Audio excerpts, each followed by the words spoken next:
Forex ट्रेडिङको एउटा एकदमै महत्त्वपूर्ण विषयमा कुरा गरौँ है त, मार्जिनमा ट्रेडिङ। आखिर यो के हो अनि यसले काम चाहिँ कसरी गर्छ?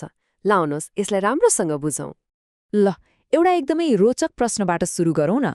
खातामा थोरै मात्र पैसा हुँदा पनि कसरी $1,00,000 जत्रो ठूलो ट्रेड गर्न सम्भव होला? सुन्दा त असम्भव जस्तो लाग्छ हैन र?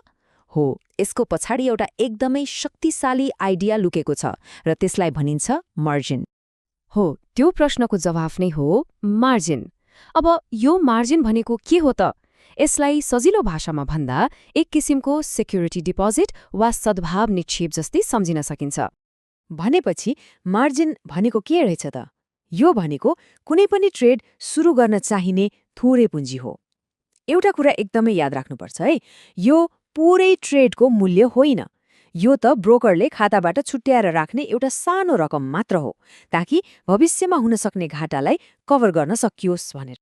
यहाँ एउटा कुरामा एकदमै स्पष्ट हुनुपर्छ, मार्जिन भनेको नि ट्रेड खोल्नको लागि राखिने धितो जस्तै हो। तर यो कुनै शुल्क वा लेनदेनमा लाग्ने खर्च चाहिँ पटक्कै होइन है। यो पैसा कतै जाने होइन, खालि होल्डमा मात्र बस्ने हो। अब मार्जिनले काम गर्ने तरिका त झनै सजिलो छ। जब कुनै ट्रेड खोलिन्छ, चाहिने मार्जिनको रकम खातामा लक हुन्छ। अनि जब त्यो ट्रेड बन्द गरिन्छ, त्यो लक भएको पैसा फेरि खातामा फिर्ता आउँछ, अर्थात् रिलिज हुन्छ र फेरि अर्को ट्रेडको लागि प्रयोग गर्न तयार हुन्छ। ल, मार्जिनको बारेमा अझै गहिरिएर बुझ्नको लागि यसका दुईवटा महत्त्वपूर्ण प्रकारहरू छन्, ती जान्नै पर्छ। अब त्यतै लागौँ है त। पहिलो हो मार्जिन आवश्यकता, अंग्रेजीमा मार्जिन रिक्वायरमेन्ट। यसलाई एउटा नियमको रूपमा सोच्नुहोस्। यो ब्रोकरले तोक्ने एउटा प्रतिशत हो। यसले के भन्छ भने कुनै पनि ट्रेडको कुल साइजको कति प्रतिशत रकम चाहिँ मार्जिनको रूपमा छुट्याएर राख्नुपर्छ। अनि यो प्रतिशत सबै करेन्सी जोडीको लागि एउटै हुँदैन नि, यो फरक हुन सक्छ। जस्तै EUR/USD को लागि 2% होला, तर GBP USD को लागि 5% पनि हुन सक्छ। यो कुरा ब्रोकर र त्यो करेन्सी कतिको अस्थिर छ भन्नेमा भर पर्छ। ल, अब दोस्रो प्रकार हो आवश्यक मार्जिन वा रिक्वायर्ड मार्जिन। यदि मार्जिन आवश्यकता नियम हो भने यो चाहिँ त्यो नियम अनुसार हिसाब गरेर निस्कने वास्तविक पैसा हो। मतलब ट्रेड खोल्दा खाताबाट ठ्याक्कै कति पैसा लक हुन्छ त, हो त्यो नै आवश्यक मार्जिन हो।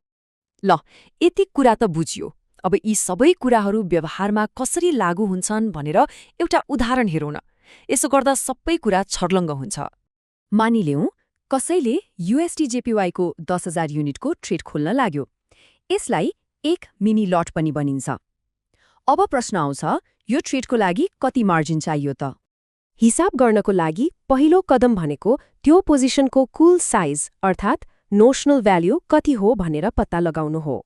हाम्रो यो उदाहरणमा हामीले 10,000 युनिट USD/JPY को ट्रेड गर्दैछौँ, होइन त? अब यहाँ बेस करेन्सी USD भएकोले हिसाब एकदमै सजिलो छ। यसको नोशनल भ्याल्यु सिधै $10,000 नै भयो। ल, अब दोस्रो कदम। हामीलाई ब्रोकरले USD/JPY को लागि तोकेको त्यो नियम अर्थात् मार्जिन आवश्यकताको प्रतिशत कति हो त्यो चाहियो। हामीले अघि उदाहरणमा हेरे अनुसार मानौ USD/JPY को लागि मार्जिन आवश्यकता 4% छ। अब हिसाब त एकदमै सजिलो छ। हामीले त्यो नोशनल भ्याल्युलाई मार्जिन आवश्यकताको प्रतिशतले गुणन मात्रै गर्ने हो। र जमाफ कति आयो? $400। एकछिन सोच्नुहोस् त, $10,000 को ठूलो पोजिसन खोल्नलाई जम्मा $400 मात्रै लाग्यो। हो, मार्जिनको शक्ति भनेकै यही हो। ल, हिसाब किताब त बुझ्यो, तर वास्तविक ट्रेडिङमा मार्जिनलाई ध्यान दिनु किन यति धेरै जरुरी छ त?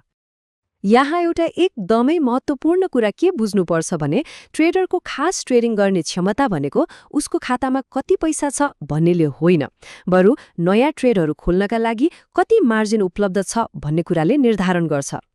त्यसो भए आजको सबैभन्दा महत्त्वपूर्ण कुरा के हो त?